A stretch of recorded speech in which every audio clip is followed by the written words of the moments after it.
अष्टावधान जागृत अष्टप्रधान वेष्टित न्यायालंकार पंडित शस्त्रास्त्र शास्त्र पारंगत राजनीती धुरंधर प्रौढ प्रताप पुरंदर क्षत्रिय कुलावतंस सिंहासनाधीश्वर महाराजाधिराज श्रीमंत योगी श्री श्री श्री छत्रपती शिवाजी महाराजांचा विजय असो। प्रौढ प्रताप पुरंदर क्षत्रिय कुलावतंस सिंहासनाधीश्वर महाराजाधिराज योगीराज श्रीमंत योगी श्री श्री श्री छत्रपती संभाजी महाराज की जय। जय जिजाऊ जय शिवराय, जय जिजाऊ जय शिवराय। छत्रपती शिवाजी महाराजांच्या पदस्पर्शाने पावन झालेल्या या भूमीत मला शिवरायांविषयी माझे मनोगत व्यक्त करण्याची संधी दिली त्याबद्दल आयोजकांचे आभार। महाराष्ट्राचे आराध्य दैवत भूपती नृपती पृथ्वीपती प्रगल्भ बुद्धिमान विज्ञाननिष्ठ जगविख्यात विश्ववंदनीय राजाधिराज योगीराज श्रीमंत योगी छत्रपती शिवाजी महाराजांना या जिजाऊच्या लेकीच्या मानाचा मुजरा 65 किलोची तलवार वागवतो त्याचं नाव येसाजी, 2000 शत्रूशी एकटा झुंजतो त्याचं नाव बाजी, हात तुटला तरी शत्रूशी झुंजत राहतो तो तान्हाजी, 8 तासात घोडा दिल्लीवरून पुण्याला घेऊन येतो त्याचं नाव संताजी, त्याला वाघाला सामोरे जातो आणि त्याला उभा पाडतो त्याचं नाव संभाजी, आणि या सगळ्यांना एकत्र घेतो आणि स्वराज्याचे तोरण बांधतो त्याचं नाव म्हणजे छत्रपती शिवाजी महाराज। छत्रपती शिवाजी महाराज की हे शब्द कानावर पडतात ज्यांच्या मुखातून आपोआपच जय बाहेर पडतो, रक्त सळसळते, छाती अभिमानाने फुगते, अंगावर सरकन काटा येतो अशा मराठी मुळा बंधू आणि भगिनींनो, मी जान्हवी दिगंबर तडोळे आज मी येथे अशा एका महान महापुरुषाची गाथा उलगडणार आहे ज्यांचा मला तुम्हालाच नाही तर संपूर्ण देशाला अभिमान आहे। विजयसारखी तलवार चालवून गेला आणि त्या छातीने हिंदुस्थान हलवून गेला, वाघ नखाने अफजल खानाचा कोथळा फाडून गेला, स्वर्गात गेला वर्जाला देवांनी चुकून मुजरा केला, असा मर्द मराठा शिवबा होऊन गेला। आज या मातीमध्ये जन्म घेतलेल्या मुलाला सांगावे लागत नाही की छत्रपती शिवाजी महाराज कोण होते, कारण जन्मतच इथली माती त्यांच्या मनामध्ये शिवरायांचे नाव कोरून ठेवते। इथल्या लोकांना तर सोडाच, पण इथल्या दऱ्याखोरांना जरी विचारले की छत्रपती शिवाजी महाराज कोण होते तर ते सांगतील रुद्राचा अवतार तो वाघाचा ठसा होता, विचारता सह्याद्रीला आणि विचारता सागरीवरींना माझा शिवबा कसा होता। खरं तर छत्रपती शिवाजी महाराज हे नावच असं आहे की त्यांच्या नावातील प्रत्येक अक्षर त्यांच्या कार्याची व पराक्रमाची महती सांगणारे व सर्वांना प्रेरणा देणारे आहे। छत्तीस सतीचे बळ असणारे, त्रस्त मोगलांना करणारे, परत न फिरणारे, तिन्ही जगात जाणणारे, शिस्तप्रिय, वाणीज तेज, जिजाऊंचे पुत्र, महाराष्ट्राची शान, हार न मानणारे, राज्याचे हितचिंतक, जनतेच्या राजा म्हणजे छत्रपती शिवाजी महाराज। कोणे एकेकाळी आम्ही जनावरांसारखे जीवन जगत होतो, आमच्या अन्नधान्यावर तर सोडाच, पण आमच्या देहावर देखील आमचा अधिकार राहिला नव्हता।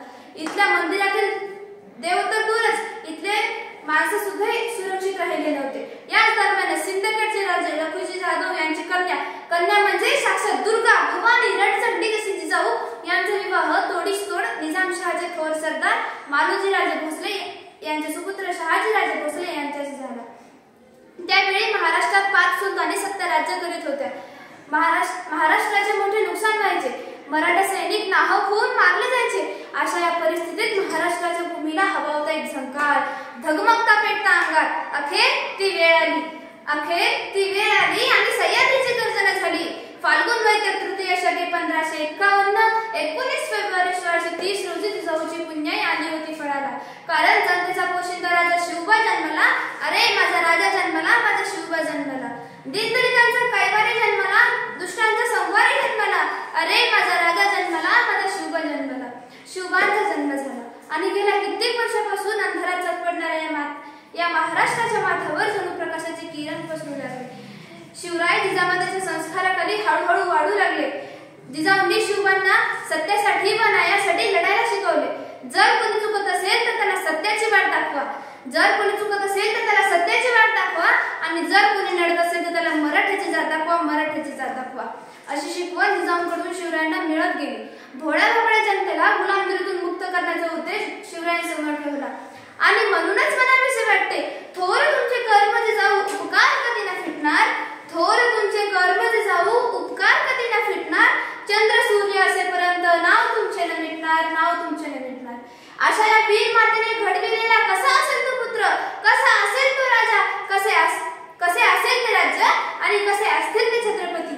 अहो, शिवछत्रपती म्हणजे मावळ्यांचा मेळ, शिवछत्रपती म्हणजे मनगटातले बळ, शिवछत्रपती म्हणजे तलवारीची धार, शिवछत्रपती म्हणजे छातीवरचा वार, शिवछत्रपती म्हणजे मनामनातले धैर्य, शिवछत्रपती म्हणजे सह्याद्रीचे शौर्य, शिवछत्रपती म्हणजे जिजाऊंचे पुत्र, शिवछत्रपती म्हणजे व्यक्ती नसून एक विचार आहे. व्यक्ती नष्ट होतात पण विचार कधीही नष्ट होत नाहीत आणि अशा या विचारांना घडविण्याचे काम केले ते फक्त राष्ट्रमाता राजमाता जिजाऊ यांनी. मातेकडून मिळालेले संस्कार व स्वराज्य स्थापनेची प्रेरणा घेऊन महाराजांनी आपल्या बांधवांना गुलामगिरीतून मुक्त करण्याचा उद्देश डोळ्यासमोर ठेवला. सह्याद्रीच्या कडेकपारी भटकंती करून महाराजांनी सवंगडी गोळा केले. तानाजी, यसाजी, सूर्याजी, नेताजी, बाजी यासारखे जीवाला जीव देणारे मावळे जमवले. रायरेश्वराच्या साक्षीने स्वराज्य स्थापनेची प्रतिज्ञा घेतली. हर हर महादेव अशी गर्जना आसू म्हणतात घुमली आणि वयाच्या 16व्या वर्षीपासून स्वराज्य स्थापनेचा प्रवास सुरू झाला. एक होते ते शिवाजी, भीती नव्हती त्यांना जगाची, चिंता नव्हती परिणामाची, कारण त्यांना साथ होती मावळ्यांची आणि शिकवण होती जिजाऊंची. देशात लाट आणली भगव्या झेंड्याची, मुहूर्तमेढ रवली स्वराज्याची. म्हणूनच म्हणतात जय जिजाऊ जय शिवाजी, जय जिजाऊ जय शिवाजी. महाराजांचे कार्य, पराक्रम, विचार यांची प्रेरणा ताजीच आहे.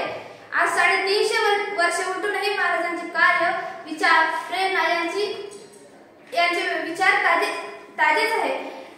इतिहास विसरणारी माणसे इतिहास घडवू शकत नाही, इतिहास विसरणारी माणसे इतिहास घडवू शकत नाही आणि इतिहास घडविणारी माणसे इतिहास कधीच विसरू शकत नाही.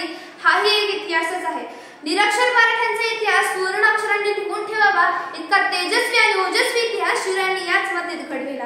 घेऊन मुठभर मावळे आणि निगडी छाती, घेऊन मुठभर मावळे आणि निगडी छाती, सोडून सारे ऐश्वर्य लढल्यास तू या मातीसाठी. विसरणार नाही महाराष्ट्र तुझ्या कार्याची महती, तूच आमचे मंदिर, तूच आमची मूर्ती, तूच आमचे मंदिर, तूच आमची मूर्ती. आज या युगात खरी गरज आहे ते शिवरायांचे विचार आणि गुण अंगी बाळगण्याची, शिवरायांचे गड किल्ल्यांचे रक्षण करण्याची, परस्त्रीला मागे समान मानून तिचे रक्षण करण्याची. आणि हीच असेल माझ्या राजाची जयंती, शिवछत्रपतींची जयंती. जाता जाता मी एवढंच म्हणेन, तोंडात नको हृदयात शिवभक्ती नित्य असू दे, तोंडात नको हृदयात शिवभक्ती नित्य असू दे.